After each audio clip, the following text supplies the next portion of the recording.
В преддверии 23 февраля мы решили узнать у дамской половины нашего города, поздравляют ли они всех мужчин или все-таки только тех, которые служили. Всех мужчин. 23 февраля – это их единственный праздник, поэтому всех поздравляю. Я думаю, надо. Вы поздравляете? Да, я поздравляю.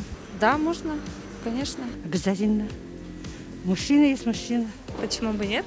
Поздравить обязательно надо. Надо. Надо. Мужчины будут в будущем служить в армии. Нужно, обязательно. Не все равно остается мужчинами. Я считаю всех, кто нас может защитить. Только тех, кого знаю. Тех, кто служил. Зачем поздравлять мужчин, которые не служили? Всех? Всех. Это их праздник, наверное. Я мужа. Все достаточно. Всех, даже сына поздравляю. Это у нас ежегодно, как традиция с малых лет.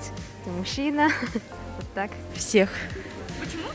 Потому что они же мужчины, они все равно наши защитники, неважно, служили они в армии или нет.